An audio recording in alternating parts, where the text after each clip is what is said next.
Hello everyone, welcome to my channel. तो देखो हम लोग सॉल्यूशन चैप्टर पढ़ रहे थे। तो how solubility is affected by the temperature pressure. तो पिछले बार टेम्परेचर के बारे में पढ़ लेते हैं। तो अभी देखो प्रेशर, हाउ इट इफेक्ट्स। तो pressure has no effect on the solubility of solid and liquid as they are incompressible. ठीक है, तो प्रेशर को तुम इंक्रीज करोगे तो सॉलिड और लिक्विड पे कोई फर्क नहीं पड़ेगा, क्योंकि इनकम्प्रेसिबल ये सब्सटेंस होता है ना, इसके कारण। ठीक है, नेक्स्ट देखो, pressure gently affect solubility of gases in liquid. समझा? क्योंकि देखो ये अगर पानी है, वाटर है, तो इसके अंदर तुम कोई गैस मिक्स कर रहे हो O2, तो प्रेशर अगर इंक्रीज करेंगे तो ज्यादा डिसॉल्व होगा कौन, गैसेस। समझा ना? नेक्स्ट देखो, solubility of gases increase with increase in pressure. तो इसमें क्या है, सोलबिलिटी जो है वो इंक्रीज होगा तब जब तुम प्रेशर अप्लाई करोगे। तो they are directly proportional. For the gas, quantitative relationship between gas solubility in liquid pressure is given by Henry law. तो ये कौन सा लॉ बोलते हैं, उसको हेनरी लॉ बोलते हैं। ठीक है, तो हेनरी लॉ क्या बोलता है, it states that solubility of gas in liquid is directly proportional to pressure of the gas over the solution. तो देखो यहाँ पे लिखा है solubility is directly proportional to pressure. तो यहाँ पे एक प्रोपोर्शनलिटी कांस्टेंट आया केएच। केएच को क्या बोलते हैं, हेनरी कांस्टेंट। केएच क्या आपका, हेनरी कांस्टेंट। Henry constant. तो S is the solubility of gas in mole per litre, P is the pressure in बार। ठीक है, KH is the solubility constant, उसको हेनरी लॉ कांस्टेंट बोलते हैं। समझा? अगर यूनिट निकालना है तो कैसे निकालेंगे, देखो KH इज इक्वल टू क्या मिल जाएगा, सोलबिलिटी अपॉन प्रेशर। ठीक है ना, सोलबिलिटी का यूनिट क्या है, मोल पर लीटर, और प्रेशर का बार। तो यूनिट क्या है, मोल पर लीटर पर बार। समझा ना? अगर प्रेशर को 1 रखेंगे तो सोलबिलिटी जो है वो हेनरी कांस्टेंट के बराबर हो जाएगा। तो देखो KH is the solubility of gas in liquid when it is pressure over the 1 बार। यहाँ तक क्लियर है? चलो यहाँ तक लिखो, फिर आगे बताता हूँ।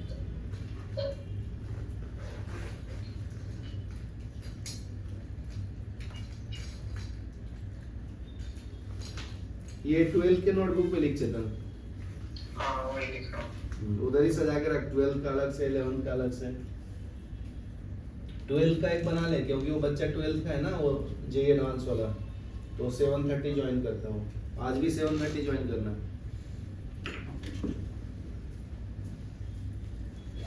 मंडे टू सैटरडे रोज ज्वाइन करना।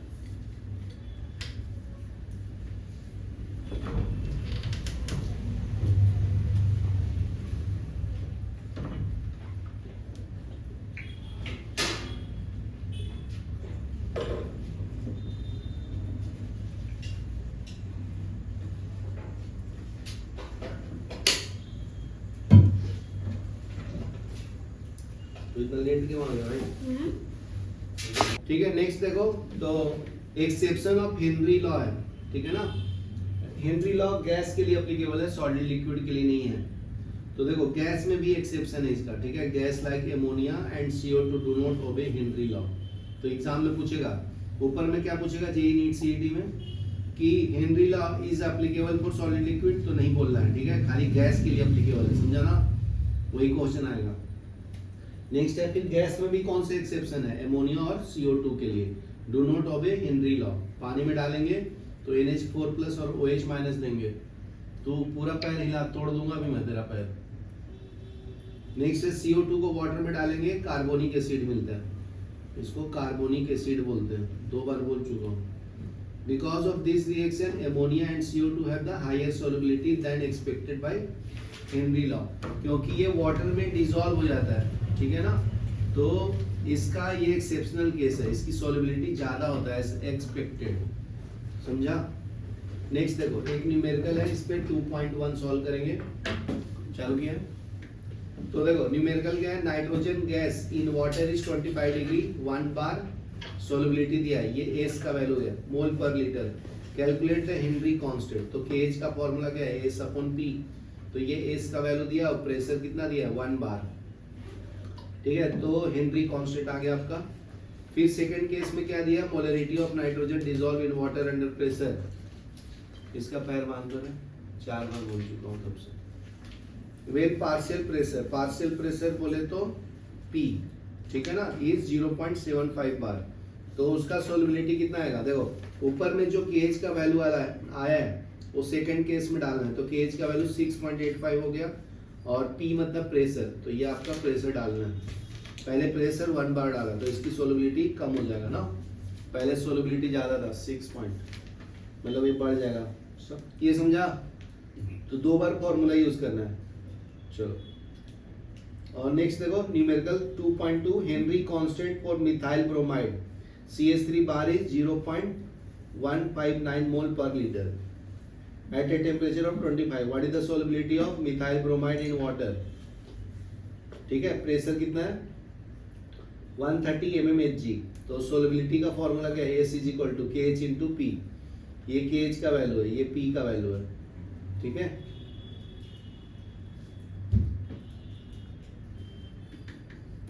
यहाँ तक क्लियर है क्या? हेनरी कांस्टेंट देखो, ये आपका KH है ना, ये आपका प्रेशर है, और टेम्परेचर कितना दिया है? 25 डिग्री सेल्सियस। तो यहाँ से प्रेशर निकालना है तो P equal to S upon KH आएगा ना, तो ये अच्छा पहले ये क्या किया? प्रेशर को स्टैंडर्ड यूनिट में कन्वर्ट किया, तो 130 mmHg को डिवाइड कितने से करना होता है? 760 से, तो ये तुम्हारा प्रेशर कन्वर्ट हो गया बार में। फिर सोलबिलिटी निकालेंगे, तो ये तुम्हारा KH का वैल्यू, ठीक है ना, और फिर ये प्रेशर का वैल्यू मल्टीप्लाई करेंगे तो ये सोलबिलिटी देगा। ये वाला पॉइंट समझा गया? ये कन्वर्जन है, जैसे 1 मीटर इक्वल टू 100 सेंटीमीटर होता है ना, तो अगर उसी तरह से 130 mmHg है तो उसको कन्वर्ट करना है बार में प्रेशर। ये भी प्रेशर का यूनिट होता है mmHg, और बार भी प्रेशर का ही यूनिट होता है, समझा ना? तो कन्वर्जन में कैसे करेंगे? अगर कन्वर्ट करना है तो 130 को डिवाइड करते हैं 760 से, तो ये कन्वर्ट करके 0.173 बार आया, समझा?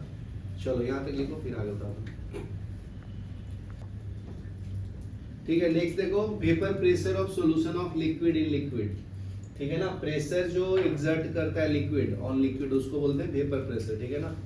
For consider a binary solution of 2 volatile liquid। volatile मतलब जो जल्दी इवोपोरेट हो जाता है, जैसे पेट्रोल हो गया, केरोसिन हो गया, डीजल हो गया, ठीक है ना। तो बाइनरी मतलब होता है 2, और volatile मतलब जो जल्दी इवोपोरेट होता है, समझा ना। when next point, when solution is placed in a closed container both the liquid vaporize। देखो जो जल्दी वेपोराइज होता है उसको क्या बोलते हैं? volatile liquid। याद रखना, जो नहीं वेपोराइज होता उसको क्या बोलते हैं? नॉन वोलेटाइल, बराबर है। Eventually at an equilibrium is established between vapour and liquid phase, ठीक है ना। कोई कंटेनर में अगर लिक्विड रखा है तो वो ऊपर इवोपोरेट हो रहा है ना, तो ऊपर वाले को वेपर प्रेशर बोलेंगे, नीचे वाले को लिक्विड फेज बोलेंगे, बराबर है, लिक्विड वेपर प्रेशर। तो both the components are present in vapour phase, vapour बोले तो गैस फेज में, समझा ना। The partial pressure of the component is related to mole fraction in the solution. तो मोल फ्रैक्शन पता है तुम लोगों? जैसे mole fraction of gas A निकालना है तो वो कैसे निकालेंगे? Moles of A divided by moles of A plus moles of B, इसको बोलते हैं मोल फ्रैक्शन। मोल फ्रैक्शन उसको x से रिप्रेजेंट करता है, किससे रिप्रेजेंट करता है? x। अगर x भी निकालना है मोल फ्रैक्शन b, तो ये nb upon na plus nb आएगा, बराबर है, समझा ना। मतलब नीचे टोटल मोल्स आता है, उसको मोल फ्रैक्शन बोलते हैं, ठीक है। तो मोल फ्रैक्शन ऑफ ये a हो गया, मोल फ्रैक्शन ऑफ b हो गया। तो इसके बीच में रिलेशन देता है कौन? रॉल्ड्स लॉ। इसके पहले कौन सा लॉ पढ़ा? हेनरी लॉ ना। अभी नेक्स्ट लॉ आ गया रॉल्ड्स लॉ, ये बहुत इंपॉर्टेंट है। तो देखो, तो इन्होंने क्या बोला है कि इसका स्टेटमेंट याद रखना। It states that partial pressure of any volatile component of solution is equal to vapour pressure of your component multiplied by its mole fraction, ठीक है ना। मतलब उसका जो वेपर फेज होगा पार्शियल प्रेशर, वो मोल फ्रैक्शन को मल्टीप्लाई करना है, ठीक है। जैसे देखो दो सॉल्यूशन के लिए मैं ले लेता हूँ, तो अभी प्रूफ करना है। तो देखो वोलेटाइल लिक्विड ए और A2 के लिए प्रेशर P1 P2 ले लिया है और मोल फ्रैक्शन x1 x2 ले लिया है। तो P1 इक्वल टू क्या आएगा, x1 इंटू P1 नोट आएगा, स्टैंडर्ड प्रेशर ऑफ A। उसी तरह से P2 क्या आएगा, मोल fraction of 2 into vapour pressure of 2। ये समझा नहीं समझा? ये टोटल वैल्यू दे रहा है, राइट। ये मोल फ्रैक्शन को उसके स्टैंडर्ड वैल्यू से मल्टीप्लाई किया है तो टोटल वैल्यू देगा, समझा। तो दोनों को एक ही कंटेनर में है ना, तो दोनों कंटेनर में ऐड करेंगे, समझा।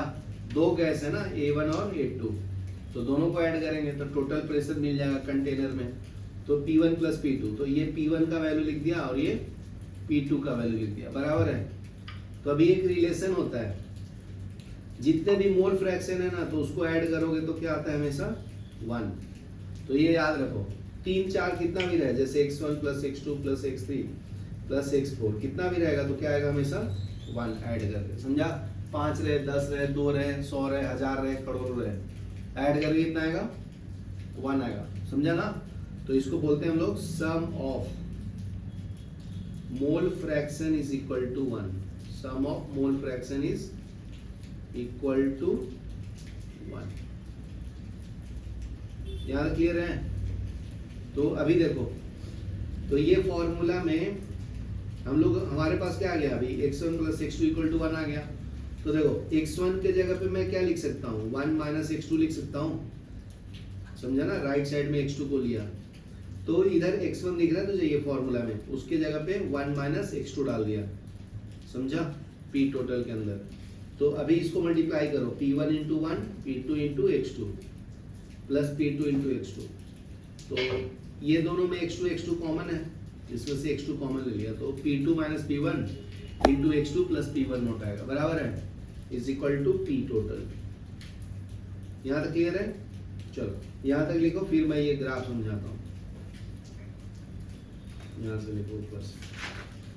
बाइनरी सॉल्यूशन मतलब समझ गया, रॉल्स लॉ समझ गया।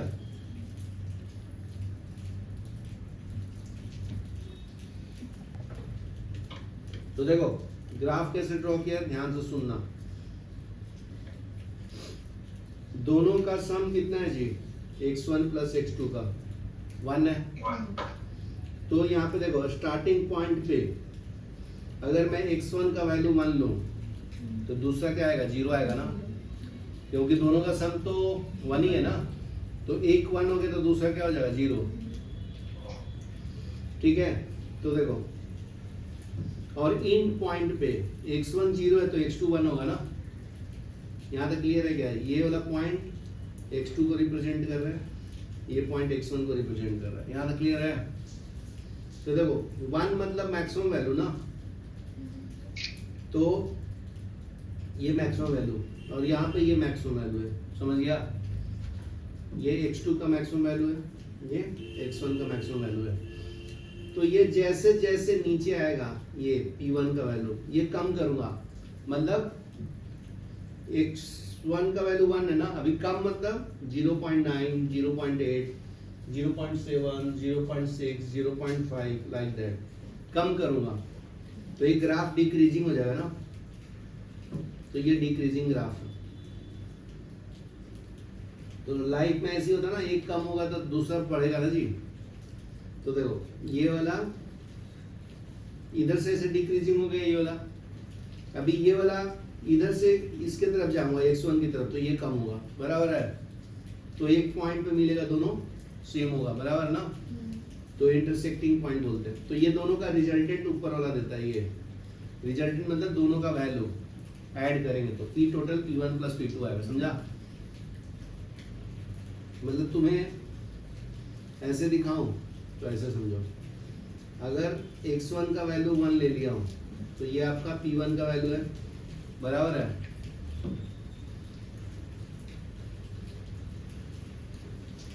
एक और ले लेता हूं, ये x2 है तो यहाँ पे P2 है, बराबर है।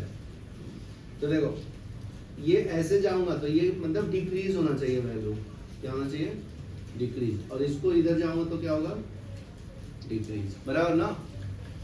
तो डिक्रीज मतलब ये ऐसे ग्राफ होगा, और ये डिक्रीज मतलब ये ऐसे ग्राफ होगा। दोनों को कंबाइन कर देंगे तो ये ग्राफ दिखेगा ऐसा ना, दोनों को कंबाइन कर देंगे तो ये ग्राफ ऐसे है, एक ऐसे एक ऐसे, समझा। और दोनों का रिजल्टेंट है ये वाला, तो वही लिखा है ग्राफ, देखो समझा। तो देखो यहाँ लिखा है P इज इक्वल टू क्या है, P1 नोट, तो वहां पे x2 0 है, ये फर्स्ट पॉइंट के लिए बोल रहा हूँ, ये वाला पॉइंट के लिए, समझा। तो वहां पे तो ये फर्स्ट पॉइंट में P equal to P1 nought at x2 equal to 0 बराबर है, और P इक्वल टू P2 कब आएगा, जब x2 का वैल्यू 1 है ना, ये वाला देखो अभी बताया ना, ये अलग है, ये वाला अलग हो गया, ये अलग हो गया, समझा। ये वाला इस पॉइंट के लिए, ये वाला इस पॉइंट के लिए, समझा ना। अभी नेक्स्ट देखो, तो दूसरे तरीके से कैसे लिख सकते हैं, P1 का वैल्यू 0 होगा तब x1 0 होगा, देखो यहाँ पे x1 का वैल्यू 0 है ना, तो वहां पे P1 का वैल्यू भी तो 0 होगा ना। अब P1 का वैल्यू मैक्सिमम कब होगा, जब x1 का वैल्यू 1 होगा, तो इस पॉइंट पे, बराबर है। तो दो पॉइंट्स मिल गया तो लाइन ज्वाइन कर सकते हैं ना, देखो फिर से सिखाता हूं,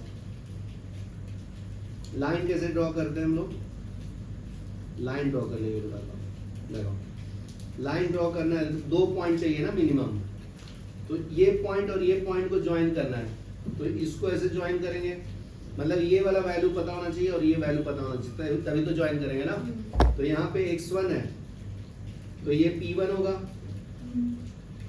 मतलब ये कोऑर्डिनेट x1 P1 है ना, और यहाँ पे x1 का वैल्यू 0 है, यहाँ पे 1 है ना मैक्सिमम, तो यहाँ पे P1 का वैल्यू भी तो 0 होगा ना, तो ये कोऑर्डिनेट 0, मतलब ये 0, 0 है ना, समझा क्या, मतलब x वैल्यू भी 0 और y वैल्यू भी 0, समझा।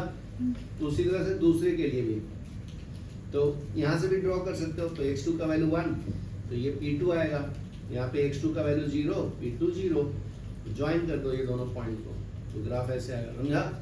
तो दोनों डिक्रीजिंग ग्राफ है, समझा ना, तो वही बताना चाहता हूँ। नेक्स्ट देखो,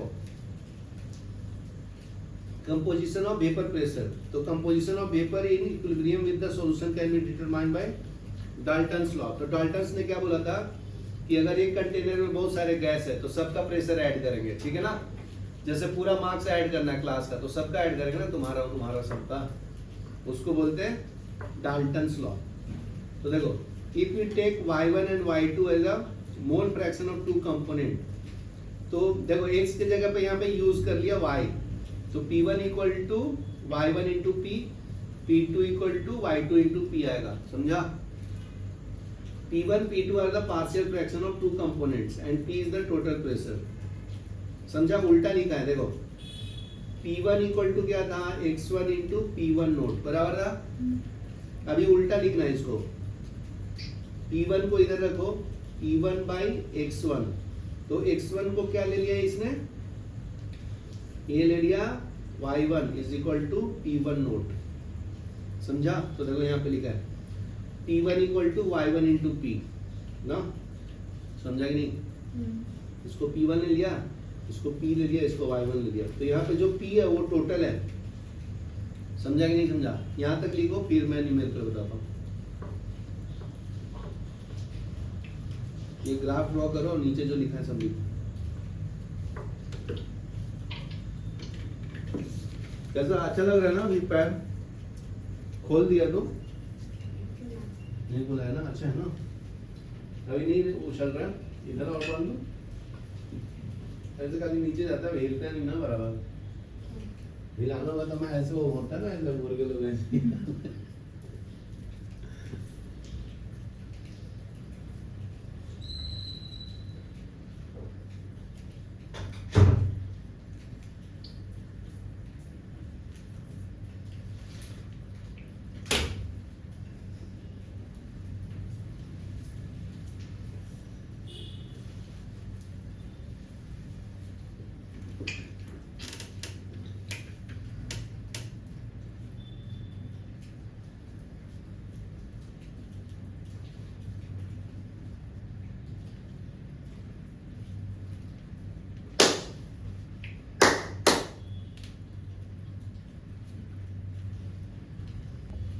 देखो अभी न्यूमेरिकल सॉल्व करेंगे 2.3 बराबर है।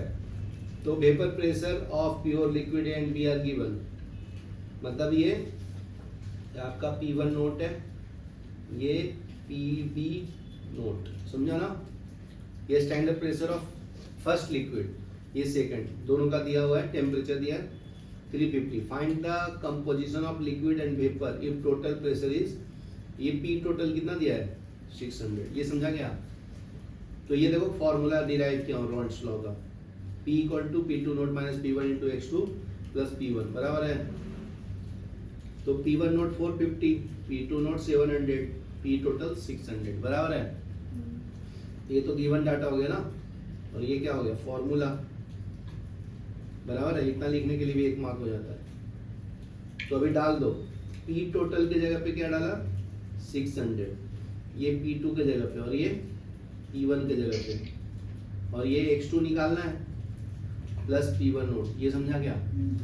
सॉल्व करके x2 निकाल लो, कितना आता है 0.6 आता है। तो x1 आ जाएगा ना जी, x1 प्लस x2 का वैल्यू कितना है 1 ना। तो ये तुम्हारा x2 आ गया, तो x1 कितना होगा 1 माइनस x2, तो 1 माइनस 0.6 मतलब 0.4, देखो यहाँ पे है ना। फिर composition of A and B in vapours are, तो P1 = Y1 × P, P2 = Y2 × P बराबर है। और P1 P2 तो पता ही है, तो निकाल लो। तो Y1 = P1/P, और P1 को P1 नोट × x1 लिखा है, तो P1 नोट का वैल्यू है ये x1 का वैल्यू है, ये P टोटल का है, समझा। ये P टोटल और ये P1 और ये x1, तो ये आ गया। फिर दोनों का सम भी तो 1 होता है ना, तो Y2 डायरेक्ट आ जाएगा, Y2 = 1 माइनस Y1, समझा। तो ये कितना है 0.3, तो 1 माइनस 0.3 कितना था 0.7। चलो ये लिखो, इंपॉर्टेंट क्वेश्चन है। चलो पॉज करो, ठीक है। अभी ध्यान से सुनना, इंपॉर्टेंट है। अभी 2 टाइप्स के सॉल्यूशन बनेगा, आइडियल और नॉन आइडियल, ठीक है। तो देखो आइडियल और नॉन आइडियल में क्या डिफरेंस है, ये बहुत इंपॉर्टेंट है। ये डिफरेंस आता भी है 12th बोर्ड में, ठीक है, JEE नीट CET सब में आता है। तो पहले आइडियल सॉल्यूशन के बारे में पढ़ते हैं। आइडियल मतलब जो सब रूल्स फॉलो करेगा, ठीक है। Ideal solution follow Rawls law over the entire range of concentration, तो हर एक कॉन्सेंट्रेशन के लिए रॉल्स लॉ फॉलो करेगा। अभी रॉल्स लॉ क्या बताया, P total = P1 note × x1 plus P2 × x2 बराबर ना, उसको रॉल्स लॉ बोलते हैं, बराबर है। तो ये फर्स्ट पॉइंट क्लियर है। जैसे आइडियल गैस होता है उसी तरह से और रियल गैस भी होता है ना। तो आइडियल गैस में सब रूल्स फॉलो करता है, Boyle's law, Charles law, Avogadro law. उसी तरह से आइडियल सॉल्यूशन में क्या फॉलो करेगा जी, रॉल्स लॉ फॉलो करेगा। नेक्स्ट है, नो हीट इज इवॉल्व्ड और absorbed when 2 components forming ideal solution are mixed. 2 ideal solution को आपस में मिक्स करेंगे तो हीट ना रिलीज होगा ना एब्जॉर्ब होगा, समझा। तो इंथैल्पी क्या होगा उसका 0, मतलब ये एनर्जी की वैल्यू 0 होगा। H मतलब क्या है इंथैल्पी, जिसको एनर्जी बोलते हैं, ठीक है ना, सिंपल लैंग्वेज में एनर्जी। यहाँ तक क्लियर है। क्या बोला, आइडियल सॉल्यूशन में 2 सॉल्यूशन को मिक्स करेगा तो क्या मिलेगा, ना एनर्जी हीट रिलीज होगा ना एब्जॉर्ब होगा, समझा। तुम लोग आइडियली ऐसे बैठा है, मैं पढ़ा रहा हूँ तो समझ नहीं रहा है ना कुछ बोल रहा है, वैसे ही समझ में आया क्या। नेक्स्ट है third point, there is no volume change when 2 components forming ideal solution are mixed. Thus volume of ideal solution is equal to sum of the volume of 2 component taking for mixture।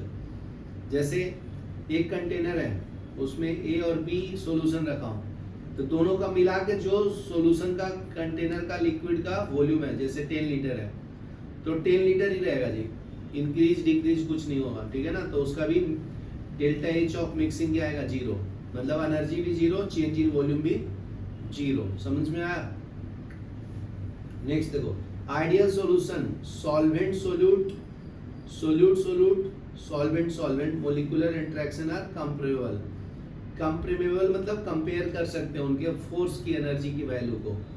देखो पानी जो है वो क्या है आपका solvent है, ऊपर से जो नमक डाल रहा हूँ NaCl वो क्या है सोल्यूट है ना। तो 3 टाइप्स के फोर्स होगा उसके बीच में, एक होगा सॉल्वेंट सोल्यूट के बीच में, दूसरा है सोल्यूट सोल्यूट के बीच में, तीसरा है सॉल्वेंट सॉल्वेंट के बीच में। ये समझा? तो ये तीनों को हम लोग कंपेयर कर सकते हैं। नेक्स्ट है vapour pressure of ideal solution always lies between the vapour pressure of pure component. ठीक है, vapour pressure of pure component के बीच में ये लाई करेगा। सो इंपॉर्टेंट क्या है, perfectly ideal solution are uncommon. तो ऐसा कुछ होता नहीं ना, कोई आइडियल थोड़ी होता है। मतलब मैं इतना 2 घंटे पढ़ाऊंगा, कुछ तो समझेगी ना तुम। तो ऐसा कुछ होएगा नहीं, इतना मंद बुद्धि का थोड़ी कोई होगा कि कुछ भी नहीं समझेगा। समझा कि नहीं? तो देखो नेक्स्ट है, तो ऐसे सॉल्यूशन बहुत कम एग्जिस्ट करता है। एक ही एग्जांपल है, याद रखना है। बेंजीन को टोल्यून में डालते हैं तो ये आइडियल सॉल्यूशन होता है। बेंजीन का स्ट्रक्चर ऐसे होता है ना जी, और टोल्यून का भी बेंजीन के ऊपर CH3 अटैच होता है। तो ये जो है ना बेंजीन, वो सॉल्वेंट की तरह काम कर रहा है, ये सोल्यूट की तरह। ठीक है ना? तो इसको इसके अंदर डालोगे तो ये आइडियल सॉल्यूशन देगा। समझा? चलो ये लिख लो, फिर आगे बताता हूँ आइडियल सॉल्यूशन के बारे में। ये पॉइंट भी मेरी याद करना इंपॉर्टेंट है, एग्जाम में आता है। ठीक है, अभी हम लोग पढ़ेंगे नॉन आइडियल सॉल्यूशन के बारे में। क्या पढ़ेंगे जी? नॉन आइडियल सॉल्यूशन के बारे में पढ़ेंगे। तो देखो नॉन आइडियल सॉल्यूशन के बारे में, तो this solution do not obey रॉल्ड्स law. तो ये तेरा जो पढ़ाया अभी तक वो फॉलो नहीं करेगा जी। समझा क्या? Over the entire range of concentration the vapour pressure of this solution higher और lower than that of pure component. तो पहले वाले का जो प्रेशर था वो फिक्स था ना, इसमें ज्यादा हो सकता है और कम भी हो सकता है। ठीक है, तो नेक्स्ट पॉइंट देखो क्या है, deviation from Raoult's law this so the 2 types of deviation. समझा? तो ये रूल्स फॉलो नहीं करेगा, लेकिन हायर या लोअर प्रेशर होगा। तो देखो ये रिजल्टेंट आया था पिछले सॉल्यूशन में, तो देखो ये ऊपर की तरफ है ना vapour pressure of pure solution. देखो ये वाला स्ट्रेट लाइन था, ऐसा डिक्रीज हो रहा था ना ग्राफ। तो ये देखो ऊपर में बल्क है, ऐसे फॉलो कर रहा है, ये ऐसे फॉलो कर रहा है। समझ गया? तो ये नॉन आइडियल का ग्राफ हो गया। समझ गया यहाँ पे? तो देखो, तो इसमें 2 टाइप्स का होगा ग्राफ। देखो ये जो लाइन ऐसे था डिक्रीजिंग वाला, तो ये ऊपर से भी जाएगा तो वो पॉजिटिव डेविएशन है, और नीचे से जाएगा तो नेगेटिव डेविएशन शो करेगा। समझा ना? तो नॉन आइडियल में 2 टाइप्स के डेविएशन शो करेगा, पॉजिटिव और नेगेटिव। ये इंपॉर्टेंट है, ठीक है ना? और ये रॉल्ड्स लॉ नहीं फॉलो करेगा। देखो फॉलो नहीं कर रहा है ना, स्ट्रेट लाइन पाथ नहीं फॉलो कर रहा है, ऊपर या नीचे जा रहा है। ठीक है, तो देखो ये पॉजिटिव डेविएशन का ग्राफ है। तो देखो इसमें कैसे होता है, the solution in which solute solvent interaction are weaker than those of solute solute molecules and solvent solvent molecules. समझ में आया? देखो ये 2 अलग अलग है ना, सोल्यूट और सॉल्वेंट का। इसकी वैल्यू जो होगा, फोर्स का वैल्यू होगा, एनर्जी का वैल्यू होगा, वो क्या होगा? कम होगा, वीकर होगा। किससे? सोल्यूट सोल्यूट से या सॉल्वेंट सॉल्वेंट से। समझा? ये पॉइंट इंपॉर्टेंट है बहुत। तो पॉजिटिव डेविएशन में क्या होगा, सोल्यूट सॉल्वेंट का एनर्जी जो होगा वो वीकर होगा। किससे? सोल्यूट सोल्यूट और सॉल्वेंट सॉल्वेंट से। Exhibit positive deviation, vapour pressure of such solution are higher than those of pure component. तो इसमें पॉजिटिव डेविएशन मतलब ये ग्राफ से ऊपर जाएगा, तो इसका कॉन्सेंट्रेशन हायर होगा। ठीक है, नेक्स्ट देखो ऐसे एग्जांपल को क्या बोलते हैं, एक एग्जांपल याद रखना। इथेनॉल में एसीटोन डालते हैं तब। इथेनॉल क्या है तुम्हारा? C2H5OH है, और एसीटोन का फॉर्मूला CH3COCH3 है ना। तो इसके अंदर मिक्स किया दोनों को। नेक्स्ट एग्जांपल है कार्बन डाइसल्फाइड और एसीटोन। दूसरा है कार्बन डाइसल्फाइड और एसीटोन CH3COCH3। ये समझा? ये दोनों एग्जांपल किसका है? Non ideal solution, positive deviation का। समझा ना? अभी नेक्स्ट देखो नेगेटिव डेविएशन। तो इसमें देखो ग्राफ नीचे आ रहा है ना। समझा? तो देखो the solution in which interaction of solute solvent molecules are stronger, ठीक है, देन सोल्यूट सोल्यूट और सॉल्वेंट सॉल्वेंट। इसमें क्या होगा? स्ट्रॉन्गर होता है, ज्यादा वैल्यू होती है उसकी। तो ये नेगेटिव डेविएशन शो करेगा। ग्राफ में ड्रॉ करना, ठीक है। तो vapour pressure of such solution are lower, तो ये नेगेटिव डेविएशन मतलब नेगेटिव आएगा ना, लोअर वैल्यू आएगा। समझा? इसके एग्जांपल्स क्या है? फेनोल में एनिलीन डालना है, या क्लोरोफॉर्म डालना है, या एसीटोन डालना है, ये नेगेटिव डेविएशन शो करेगा। तो फेनोल पता है ना तुझे? फेनोल जो होता है बेंजीन के ऊपर OH होता है, बराबर है। और इसके अंदर क्या डालना है? एनिलीन। तो बेंजीन के ऊपर NH2 आता है, उसको एनिलीन बोलते हैं। ये एनिलीन हो गया और ये फेनोल हो गया, ये नेगेटिव डेविएशन शो करेगा, समझा? चलो ये लिखो फिर आगे बताओ।